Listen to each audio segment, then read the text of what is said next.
We have an amazing person in Fred Kaufman who is here to talk about the meaning revolution. He has a PhD in economics from UC Berkeley. He's Google's leadership development advisor, and he's the director of the Conscious Leadership Institute at the Monterey Institute of Technology. He's also the founder and president of the Conscious Business Center, and he previously was the vice president of executive development at LinkedIn and the co-founder of Axialent. And I think a fun fact also to share is that some of you may have heard different speakers reference some of the concepts that Fred has pioneered. And I think one of the special things and what really helped inspire bringing him here is this is actually, Fred's work is actually on Jerry Lee, the founder of SELC's top reading list, and he's gifted it to dozens of people. And so this is, the concepts that Fred's about to dive into have had a wave of impact in the engineering leaders community. So please join me in having a huge and warm welcome to Fred Kaufman. I bet you don't know your jobs. I'm willing to put money on the table. Are you? Would you bet with me that you know your jobs? No, you know, I'm from Argentina. You shouldn't bet against an Argentinian. We're not very worthy of trust. But play with me. Just play with me. You know, it's a con, so we'll play with funny money. But let's say I met you out there, and we didn't know each other, and you didn't know I was going to use whatever you said to embarrass you in front of everybody. And I ask you, so what do you do? What's your job? How would you answer that question? Just pause for a second and think, how would you answer my question, what's your job? Okay, and the bet, it's a friendly bet, but is that in less than 2 minutes, you change your mind. I see some gestures of really? Well, this is what I bet with people in workshops. Is if in 2 minutes you don't bet your mind, you don't change your mind, I leave. And you can tell everybody the story of the asshole who just screwed up the workshop in the first 2 minutes. I mean, that would be a nice story to tell, okay? So usually I poll the room. There's a lot of people here. But we'll just play the friendly game. And I have to tell you, so far, I've never failed to stay in the room. So, but in a sense, I bet with people, if I'm right, then you fully engage in the conversation. And you don't just stand off and say, oh, this is bullshit. Because it will sound like bullshit to some of you that are very technical, but I'm going to back it up with a lot of technical and mathematical arguments eventually. I just need a couple minutes to introduce the topic. So we met, I asked you about your job, and then I say, no, that's not your job. You'd be surprised. I said, prove it to me. So, well, I'll give you an analogy. It's not a proof, but I'll give you an analogy. So let's talk about soccer for a second. Everybody knows, we Argentinians are the best soccer players and the humblest ones in the world. But this is the Mexican goalie. And if I ask you, what's the job of a goalie? I mean, trick question, but just play with me. What would you say? Stop goals, of course. I mean, what could be more obvious? But then, I don't know if you watched the last World Cup, but that brings up a question. What the hell was the goalie of Germany doing in the attack in the last 3 minutes of the game against Mexico? This is a very awkward thing. Why would a goalie that is supposed to stop goals be forward? Now, if you haven't seen the game, trust me, this guy was on the side of Mexico trying to score a goal. Doesn't he know his job? I mean, he's the goalie of the national soccer team. He's the captain even, so he should know his job. So what the hell is he doing? What's the job of a team? To win. Okay? So the job of the team is to win. And if the job of the team is to win, and you're a player, meaning a member of this team, what is your job? So what's the goalie's first and foremost job? To help the team win. Do you agree with that? Okay, maybe I missed it. So let's go back a couple slides. You know where I'm going. Some of you are already, ooh, I'm glad I didn't bet. So the job of the goalie is not to stop goals. Stopping goals is the way that normally the goalie does his job. or her job if it's feminine football, but soccer, sorry. But the true job of the goalie is the same as the job of an offensive player, which is to help the team win. And it's also the job of the water boy and the coach and everybody who's affiliated to the team.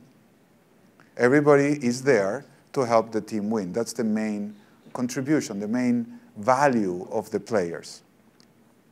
Now let's go to a business context. So if I go to any of the code heads at Google and I ask, in this case, him, what's your job? What do you think this guy is going to tell me? Code. I'm an engineer. I code, program. It's just what engineers do. And if then I go to the salespeople, I ask the salespeople, what's your job? To sell. You see, this is exactly like the defense and the offense in a soccer team. People are trying to kill the bugs, and the others are trying to make money or sell and make revenue. But they're both wrong. And this mistake is deadly. I'm going to prove to you, this is what kills every successful organization. When people ask me, what do? I tell them, I'm an organizational oncologist. People are like, what? Yeah, I study tumors in organizations. I've never seen a tumor. It's like, oh, believe me, your organization is full of them, and they'll kill your organization. Where are they? Say, look in the mirror. Remember The Matrix, the first movie, when Agent Smith tells Morpheus, you humans are a disease. Well, we are a disease. We are like tumors because everybody is self-interested. Everybody wants more power, more budget, more authority, more autonomy. But that doesn't work for the system as a whole.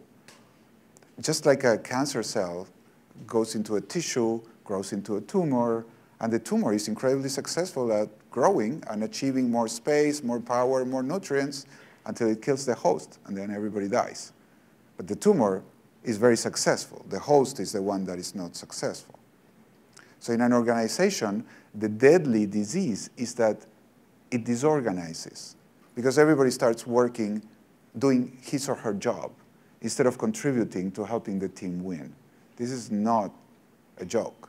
I like to say it in a humorous way, but it's not a joke, and there's a lot of suffering that comes from this. So my goal in this time that we have together is to show to you how does this work and why this is, in my opinion, the most difficult problem every organization has, every family has, every group of people has, from a couple to a family, to a community, to a business, to humanity as a whole. Like how do we live together without blowing ourselves up? So let's just say that everybody's job in a business is to accomplish the mission with integrity as a first approach to an answer. But let's see what happens when somebody doesn't. So we have the salespeople that are trying to sell, and that's their mission. It's like they've been told, think like an owner. I own my piece. I own this part, and to make this part successful, I'm going to do everything I can to accomplish my mission, which is to maximize revenue. But then you have a credit analyst that is the one that decides whether to give credit to a customer or not. Or you can take a legal department. Legal department would be playing defense. Or the credit analyst, that is, what's the job of a credit analyst? Just guess. Well, no, not to say no, but when the credit analyst says no, or when a finance person says, no, you can't do that deal, what are they trying to do? Reduce risk, exactly. Prevent bad debt or minimize losses, or just, if it's a lawyer, just signing a contract that could create trouble in the future. So prevent risk, again, playing defense. But, what's the best way to have no bad debt? Don't lend. I mean, you know about type 1 and type 2 errors. So the salesperson has never seen a customer that doesn't deserve credit. And the credit analyst has never seen a customer that deserves credit. So what happens? Well, these people are going to get into a tug of war. because each one of them is trying to optimize for their subsystem. You're being told, minimize bad debt, like minimize costs, shut down the factory. Of course, I mean, nobody's that stupid, but you will have a temptation to do that. Or you're being told maximize revenue, well, you want to sell. Are you selling the highest margin product? No, you're selling the highest revenue product. But the highest revenue product doesn't mean it's the highest margin product. The goal of the company is to make profits, not to make revenue. But you're being paid and you're being told your job is to maximize revenue because that's what you control. So you think like an owner and you do it. And then these are your enemies. The people that want to launch are the enemies of the quality assurance people, because the quality assurance people want to test and the other people want to launch. And when you get requests for reliability engineering, the product people are saying, who the hell needs, I mean, we need features. We need cool stuff to put out in the market. And, well, I'm sure that never happens in your companies, but I've been in a few companies where I've noticed that that's a recurring dynamic. Not at Google, for sure. Now I can talk about LinkedIn experience. When I leave Google, I'll tell you some things about Google. But now, never happens at home. So here's the problem. The problem is that in order to optimize the system, you have to sub-optimize the subsystems. So if you're being told you have to optimize your subsystem, for sure, the convergence of those instructions are going to sub-optimize the system and eventually kill the system. You cannot avoid this. This is pure math. It has nothing to do with people being good or bad. It's just the way it is. But you say, oh, we just need to work together. How do we work together? I mean, how do you evaluate the marginal contribution of a person to optimizing the system? It's a huge problem. I remember the first, I taught at MIT for a while, and my first meeting with a person in industry was with someone from Digital Equipment Corporation. And I asked the person, it was an engineer, head of supply chain, and I asked him, how do you optimize the supply chain? Like I'm an economist, so I used to think in objective functions, constraints. He looked at me like, we don't have a clue about any objective function.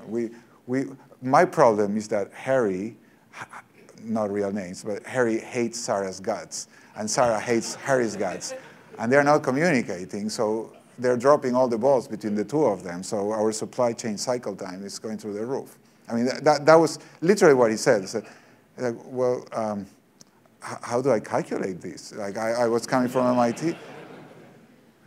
I said, we don't need calculation. We need some human judgment here. And I said, well, I got a PhD. I have bad news. I have a PhD in mathematical economics. And he said, well, we can get PhDs a dime a dozen, but that doesn't solve the problem. That was not what I wanted to hear after 12 years of study. So you might be thinking, cool, this guy just gave me the keys to the kingdom. Like, I used to think I have to optimize my subsystem. Now I realize that's not the way to go. I should work to optimize the system. Well, let me give you a word of caution. Doing your job may be very hazardous to your career. Why? Well, the problem is that you take a bullet for the team, and then the coach will shoot you. You're all proud. It's like, coach, I took a bullet for the team. And then you get shot again. Because KPIs are like playing Russian roulette. 5 out of 6 times, KPIs will give you the right answer. But the 6th time, they'll blow your head off. Because the KPI is telling you to optimize your subsystem. There are times when you need to trade things off, where you have to sub-optimize. Just like, why was the defensive player, the goalie, in the attack? Because they were losing 1-0, and they were going to be eliminated, or 2-1, I don't remember. And everybody knows your job is to help the team win. So if you're losing, you try to tie the game, and you go forward, even if you're in the defense. But let's just say that your coach has been trained by Harvard Business School. Like, this is not at MIT. This never happened at MIT. But that other not very prestigious business school. What we say? Well, we have 2 sub-teams. Let's give them incentives. Let's create a good incentive mechanism. How will we evaluate the defensive players? Well, their KPI is preventing goals. And the offensive players, they have to score. Okay. Now, if you're a defensive player, and let's just say that this bonus really, really counts. This is your career progress. Do you prefer your team to lose 5-4? Sorry, your team to win 5-4, or your team to lose 0-1? Where do you look better? Where does your career look better? Your goal is to minimize scores against you. What's better for you? 0-1. Losing 0-1 is better for you because one goal against you is much better than 4. Now, you may say, well, this is a fluke. No, I can create this with any example. Losing 4-5 for an offensive player is better than winning 1-0. This is one of those KPIs where the round is in the chamber. I mean, you're going to blow your head off. So what are you supposed to do? Don't use KPIs? I don't think so. This is the problem. The problem is not just that people don't know their jobs. The problem is, even if you know your job, you can't do it because you'll be fired. Because everything is set up for you not to do your job, regardless of how aware you are of what your real job is. What are the two problems? So I'm going to present to you something that's very similar than the problem we have in physics, the lack of an integrated field theory or a theory of everything. If you look at quantum physics, it doesn't cohere with relativity. And if you look at relativity and you try to make it small, you get contradictions. So any of you have seen physics, this is like the biggest problem in physics for over 100 years, more or less, since Einstein started fighting with the quantum physicists about, is reality stochastic or deterministic? And we're still in that problem. We live in a continuous universe. I mean, what the hell is going on? So something is missing. Well, here I'm going to tell you that if you look at the organization from the parts to the whole, you get one perspective. If you look from the whole to see what the parts are supposed to do, you get the opposite perspective. And in that contradictions, organizations die. Even if you understand what I'm saying, I'm going to prove, what I try to prove is that there's no solution to this problem. I mean, we're screwed, essentially. Life is a terminal disease. So in economics, we have two issues in economics of information, which are called moral hazard and adverse selection. You may have heard these are usually applied to the insurance industry, but they apply to incentive mechanisms as well. So let me talk first about moral hazard. Moral hazard is, let's just say let's just imagine we all go to a restaurant after this. We're going to have dinner, and they have plates for all of us. And someone has the brilliant idea, like, hey, let's just order, and then we'll split the bill. And people are like, ooh, I don't know these people. Okay, let's try. And they have tacos and lobster. And the tacos are worth $6, and the lobster is $600. Now, if you were alone, the taco for $6 looks pretty good. Lobster for $600, no. But you would pay $10 for a lobster. I mean, $10, it would be reasonable for you to pay for a lobster. So now you go, and you say, oh, if I order a lobster, what part of the lobster I will pay? And there's 600 people there. Well, it's going to be only $1 because the other $599 are going to be charged to these suckers who are going to have to pay for it. That's called moral hazard because I only pay 1/600th of my order. You pay the other $5.99 600ths. I'm saying, and being Argentinian, I think I'm the only smart one here. So all these suckers are going to get the tacos, and I'm going to get the lobster, and I'll pay, $6 for each taco, $1 for my lobster. That's a $7 bill. That's great. It's amazing. This is my chance to try this $600 lobster order. Of course, I'm not the only smart one, and then we all end up paying $600 each. It's like, why? Who did that? Everybody starts being angry against everybody else, except for, let's just say, one person who's kind of the tea player, the scrupled diner, The person has scruples and, no, I'm not going to take advantage of my colleagues here. I'm going to order tacos. So the truth is our bill is $5.99 and 10 cents because one person ordered tacos. But what's worse is that her bill is also $5.99 and 10 cents. It's the most expensive taco this lady ever ordered in her life. So let's just say this repeats. The next week there's another conference and everybody shows up. Now what do you think this lady is going to do? She'll get 2 lobsters to make up and caviar to put on top. It's like, this is my chance to get back at these people. So, essentially you get Animal Farm. This is the problem. You can't solve this problem. The only way you can do it is not split the bill. But as soon as you split the bill, you create this moral hazard situation where people don't have to pay for the cost they impose on the rest. And now, Messi. Just suppose that the Barcelona club, where he plays, says, we don't like this income inequality thing. We're committed to income equality. So we're going to pay everybody the same. What's going to happen with Messi? What do you think he'll do? He's going to quit. Why? Because average pay drives the best people away.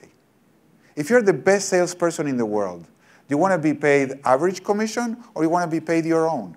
If you're the best. You want your own. The average brings you way down. You're way above average. Now, if you're the worst, do you want to be paid average or you want to pay your own? You want average because you're way below average. That's what it means being the worst. So adverse selection is you create a system and say, we're all in this together. We're a team. So we're going to work together and then we're going to split equally. It's the opposite of the moral hazard. We're going to split equally all our proceeds. We're a cooperative. And we're all the same. All the best people are going to leave. Because they'll say it's not fair. Fair is I need to be paid by my contribution.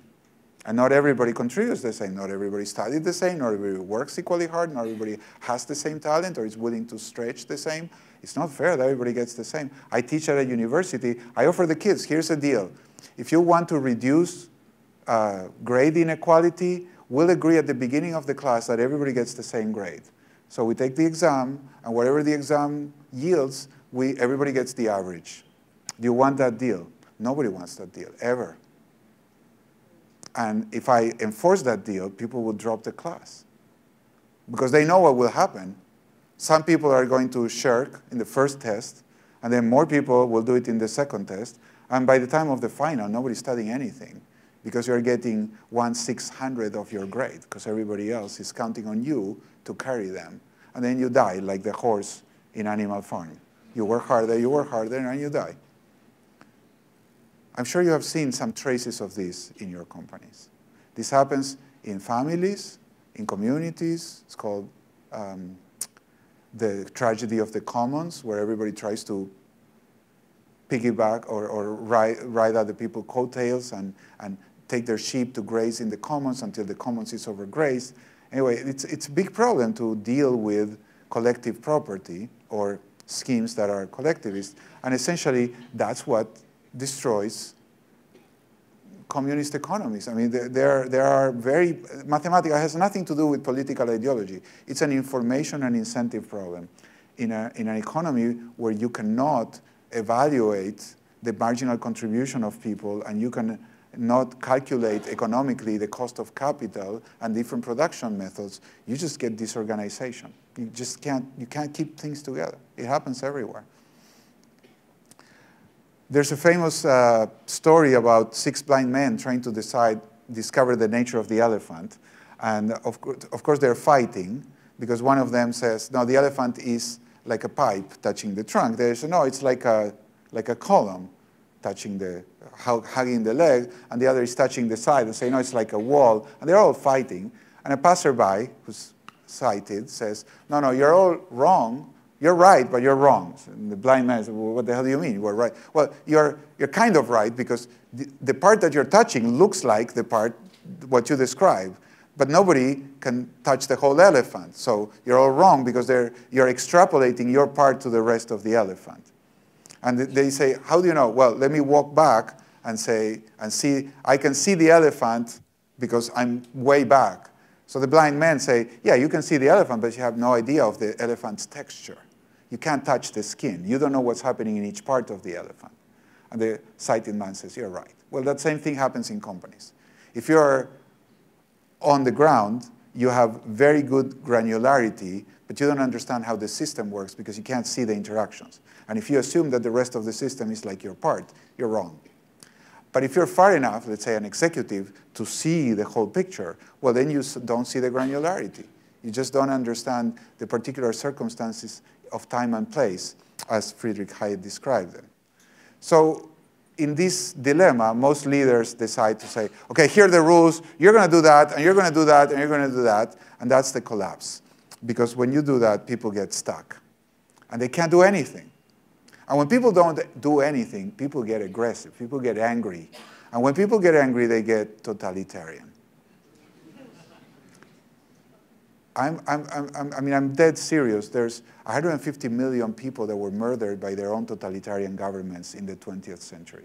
And every one of those governments tries to impose centralized control on the economy and society. All of them. Right wing, left wing, that's less important than are you going to have some measure of autonomy for people where they can make decisions and have a decentralized information processing system? Or are you going to have a totalitarian, centrally controlled economy? And I say, oh, well, we don't have to worry about that because we're in a free market. We work in a business. Well, inside the company, it's exactly like a communist economy. You don't own the means of production. There's a board. You're not the owners of the company. You take centralized instructions from the executive team. So essentially, the executive team is trying to figure out how to run a company like the Soviets were trying to run an economy. It's a lot smaller, and they have a lot of price information around. But it's not very different. It's an isomorphic problem from pure information theory perspective. I mean, I don't want to pitch my book, but I'm being a little loose here. But if you look at the book, or if you read stuff I put online, you'll see that there's very strong science. In fact, one Nobel laureate, Friedrich Hayek, wrote, "The economic problem of any organization is rapid adaptation to changes in its particular circumstances. Then the ultimate decisions must be left to the people who are familiar with these circumstances, who know directly of the relevant changes and of the resource available to meet them. This problem cannot be solved by first communicating all this knowledge to a central board, which then issues its orders." So he seems to be saying decentralized. You can't manage this system from a central perspective, because to optimize the system, you have to sub-optimize the subsystem, and you don't know. You just don't know. But the man on the spot, if you let people make decisions, cannot decide solely on the basis of his limited but intimate knowledge of his immediate surroundings. There still remains the problem of communicating to him such further information as he needs to fit his decisions in the whole pattern of changes of the larger system. So there he seems to be saying, well, you can't decentralize because people are going to do the best for themselves, but not the best for the system.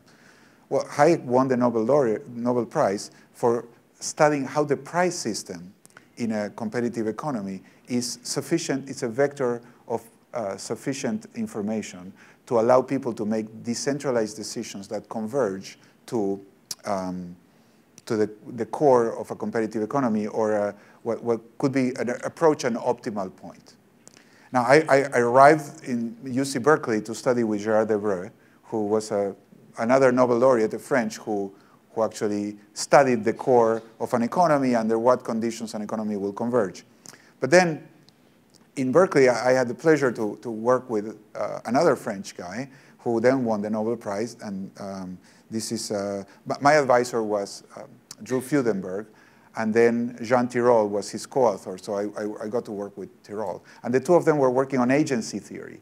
And this is the clash in economics. General equilibrium would be like general relativity theory, looking at the company as a whole. Agency theory is contract theory, looking at individual agents. And you would say, well, you put together the individual agents, you should get the system. No, you don't. Exactly like we have the same field problem. Now, when I discovered that, I was like, oh my God, this this is great. This is big. I can write something about this. And then I thought, oh, shit. I'm sure I just discovered gunpowder. There's a phrase in Spanish that, you just discover that the earth is round. Like, big deal. Everybody knows this. So slightly embarrassed, I wrote to Jean Tirole, and I asked him, Jean, can you look at this manuscript and tell me if I'm screwing up? That, I basically wrote something that there's 100 papers about this and I never saw them. I'm going to look like a stupid idiot for having rewritten what has been covered in 20 journals.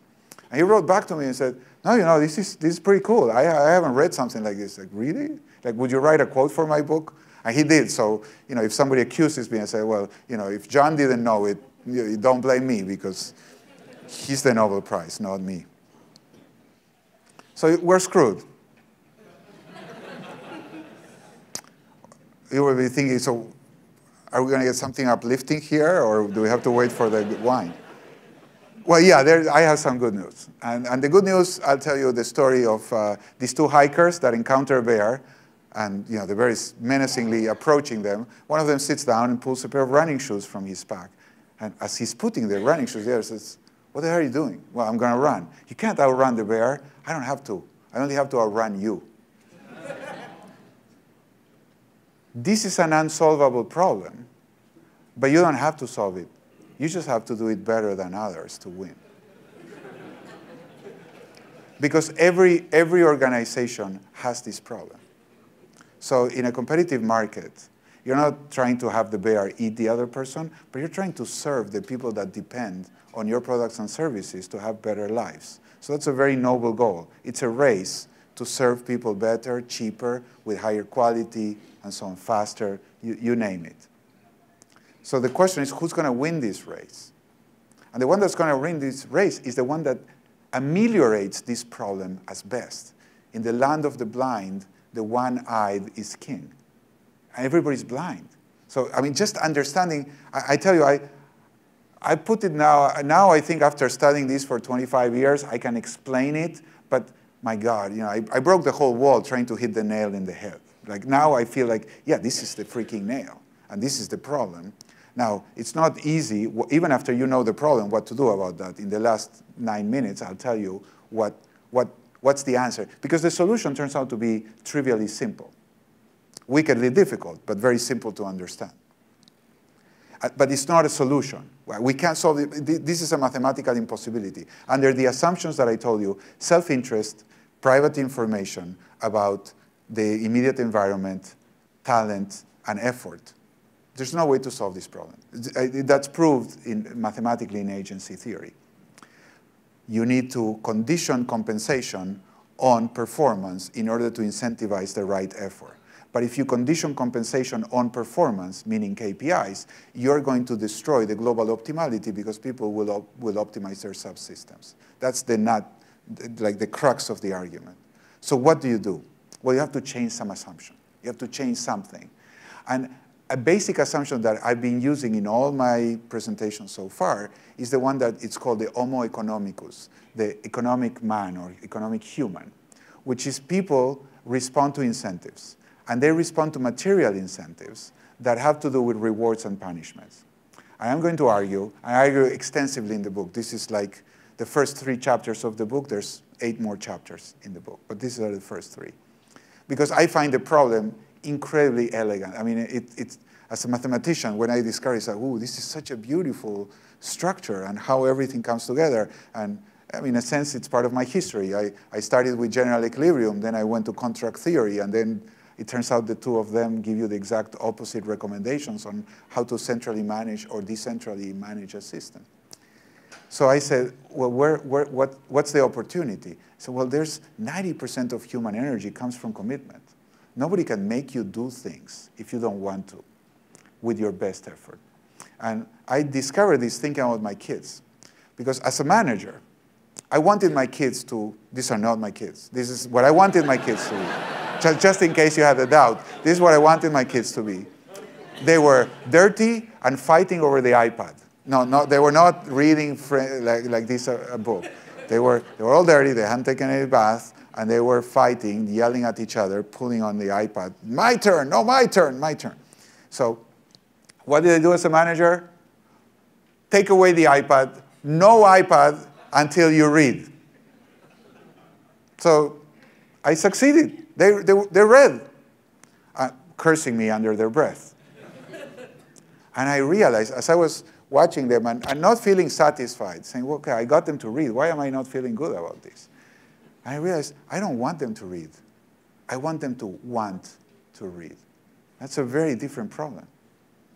So I went to them and said, until you want to read, no iPad. Well, yes, exactly. Yeah, you got it. That's like a thief saying, be my friend. Yes, of course, I'm your friend. Give me your money. Okay. No, as a gift.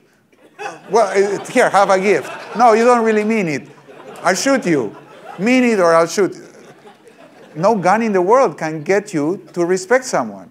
No gun in the world can get your best. No incentive can get your best.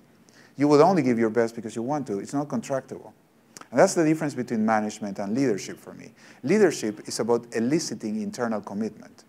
You do it because it comes from the inside. Now, how do you lead people? How do you engage people's internal commitment to pursue a mission? Not because it's convenient, but because it's worth it. That's a totally different problem. And I don't know about you, but nobody taught me that in business school. I didn't go to business school, but I didn't teach that. I have to confess, I didn't teach that at Sloan. I studied economics, and I talked to some professors at the Haas School, the Berkeley School of Business. They don't teach this. They still don't teach. Now they have some leadership courses. But how do you become worthy of being followed? How do you become worthy? How do you earn the moral authority so that other people will want to pursue the mission that you're inviting them to contribute to? That's not an engineering problem. That's changing the context in which people will solve any engineering problem. And that's what leaders do. If you remember, there's a part in the movie where the nobles are leading the Scottish army to fight the English. And people are leaving. Say, we don't want to fight.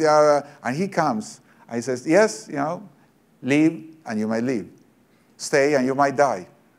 But wouldn't you trade off every day from now until the end of your life to come back to this moment and prove to the English that we stand for freedom? Something along those lines. He wasn't saying we're going to win. They won, but that's Hollywood.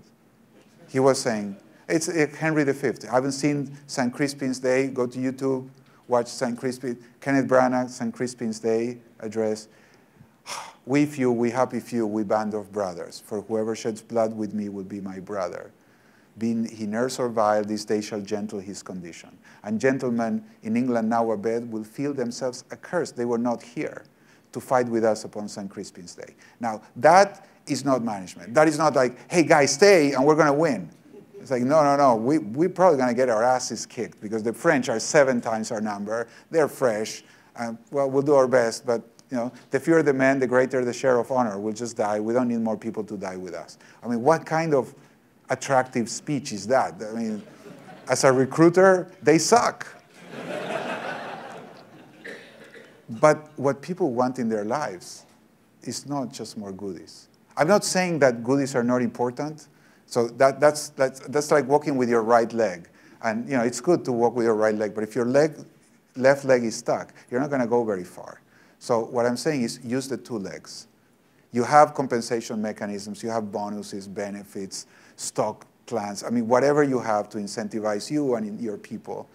But to get people's best, to solve this problem really, you have to go way beyond that, and you have to add another tool which is non-material incentives. And non-material incentives are what in economics we call club goods. A club good, it's not exclusive in consumption, but it's exclusionary. You can exclude people from the club if they don't live up to the standards or they don't contribute to the mission. But once they're in the club, everybody's equal member of the club. Everybody can feel proud.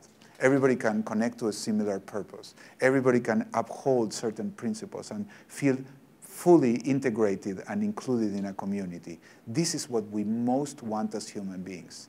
This is what we live for. The other stuff, we need the other stuff to live, but this is what we live for.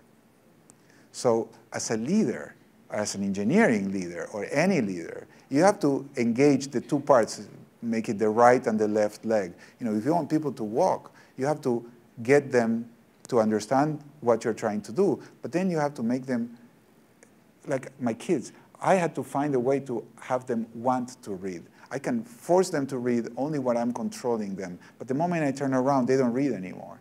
And if I pay them to read, I punish them with a reward because I'm taking away any pleasure they might have of reading. I'm educating them to only respond to monetary incentives. So the moment they don't get it, it's like, why should I read? I mean, I read to make $1 per page or something, whatever daddy gives me. That's very bad education. So how do you get people and to commit? Again, I'm not selling the book because you're going to get the book for free. How about that? But my invitation is to look in the book, but I'll just tell you a story. And I'll finish with this story, which will give you my ultimate answer. When I was writing the book, I took my wife to Egypt. And I had been to Egypt before, so it was more a gift to her. I wanted to go with her. I'm writing the book and all that. We went to this temple. It's an Egyptian temple. We went in a barge down the Nile. I think it's Luxor. But we go there, and yeah, I remember this temple. But when I saw the temple, I was like, wow, these people, the Egyptians, built this temple to say, look at us. We are important. We are powerful people. We created something worth admiring. And it's an issue of identity. We participated in a project that gave us symbolic immortality. Our purpose was to transcend. We wanted to mean something, and this is our call to you, to recognize that we were great people. I was like, whoa, that's very similar to what every person wants. It's like, I want to mean something. I want my life to mean something. And then I walk in, and I didn't remember this, but then at the moment I enter, I realized, I remember this, it's full of graffiti. So the soldiers from Napoleon, when they conquered, and the British afterwards, they wrote their names. Like, Jean-Francois was here, 1802. I mean, literally, they chiseled that.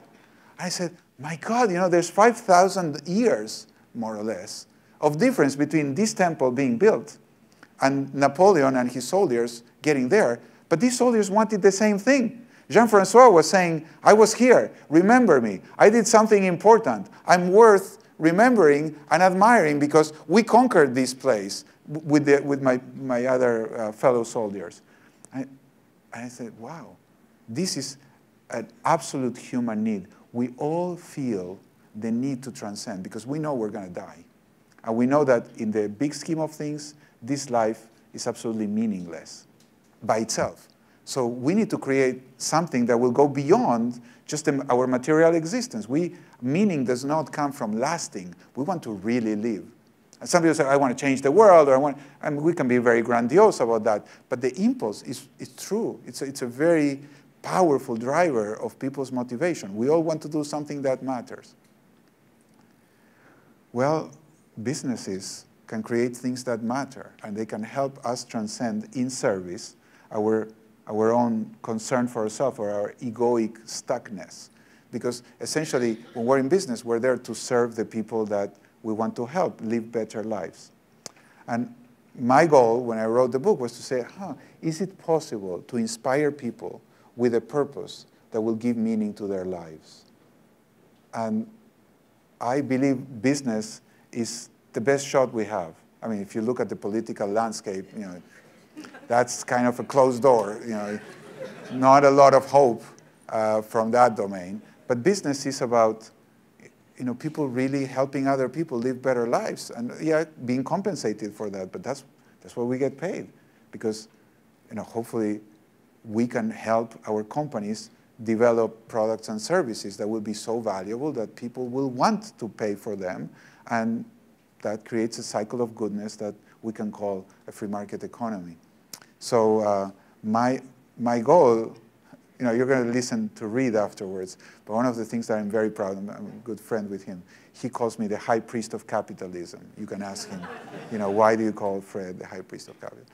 Because honestly, I do believe the ultimate driver for human engagement as a leader that you can get is engaging people in a transcendent project that will give meaning to their lives, in a community that accepts it, includes them, and operates with values that will make everybody proud. Thank you very much.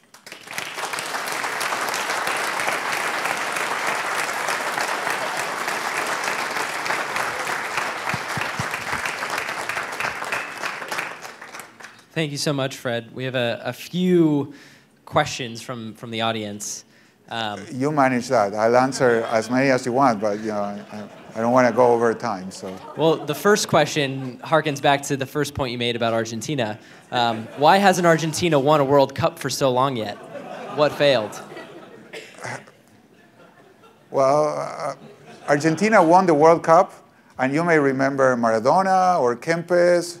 The real winner of the Cup was Menotti. Nobody knows Menotti, but Menotti was the coach.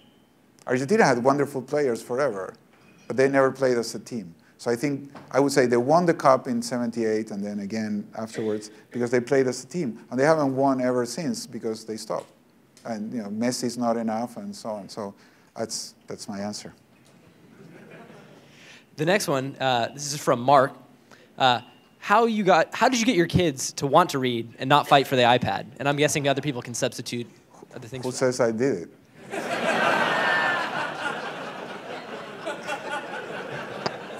That's an easy question to answer. Yeah. When did you stop getting drunk? It's like, I didn't. I don't drink, so I never stopped. Yes. So another question, are subsystems defined properly if optimizing subsystems is not optimizing the system? Absolutely, yes. This is pure math. So I guess there are a bunch of systems engineers here. In a non-linear system, to maximize the system, you have to sub-optimize some subsystems. It's like if I give you, I'll show you like this. Let's say I give you $1 million to buy soccer players, and you have an offensive coach and a defensive coach. Well, if you're an offensive coach and you're thinking subsystemically, you say, I want to spend $1 million to reinforce the offense or the defense, whatever your job is. But that's not going to be the best for the team. The best for the team will be, in general, an internal solution where you spend some money to uplift the team as a whole. Maybe half and half would be just a focal point. But half and half is neither here nor there. But you're not if you haven't seen this movie, I suggest you see Moneyball. Moneyball is exactly about this. So after this talk, you will understand Moneyball very differently. It is an impossibility to define the subsystems in a way that everybody can optimize. That's the engineer's dream. It's like, oh my God, if we could create a linear approximation to this system, then we optimize the parse. And that some computer algorithms for nonlinear optimization will work with linear approximations. But that's not how you can work with an organization. So watch Moneyball. Allegedly, it's a baseball movie. It's really a movie about complex nonlinear systems. It is. It is. And the main character of the movie is an economist. The kid that advises the coach is an economist that says, we need to sell high and buy low, the players. So how do we sell high players? Let's sell the players that look good in the statistics, but don't help the team to win so much. And take that money and buy players that don't look so good in the statistics, but they really help their teams win. They hit singles or doubles. They no home runs. And they do that. And the first thing that happens is the owners and the fans want to fire the coach. Because they're all assessing, the coach went crazy. He's selling the best players and buying bad players. Now, at the end, the A's won with the lowest budget ever. Ever, by a mile. An amazing story. So watch the movie and you'll see why this is so important. Can you talk about how you put some of these ideas into practice at Google? No. It's confidential. No, yes, I can. I mean, just like I'm doing with you. I'm having conversations with people and then teaching them some things. You're actually going to get 2 books. My first book is Conscious Business. I wrote them in the wrong order. This is the motivation I couldn't have written. So Conscious Business is the book on diet. Very simple. But if a book on diet would make you thin, we'd all be thin. The problem of the diet is not understanding the diet in the book. The problem is that what is good doesn't taste so good. And what tastes good is not so good. So most people work eating with their tongues. They don't eat with their minds, meaning they go for the sugar of unilateral control and doing all these things. So it's all written. And also in LinkedIn, I posted all the leadership program I developed for LinkedIn. So it's all there in the LinkedIn platform. So if you go there, there's like 80 videos, and they're all, it's our gift. Jeff Weiner, I tell the story there, but Jeff and I, that was part of our contract. Jeff offered that platform to share my work with everybody, and you're more than welcome to read the books, but you can also go there and watch some of the videos, and if you're interested, that's what we do at Google too, what I'm doing now. That's all the time we have for questions. Fred, thank you so much. Let's give him a big round of applause.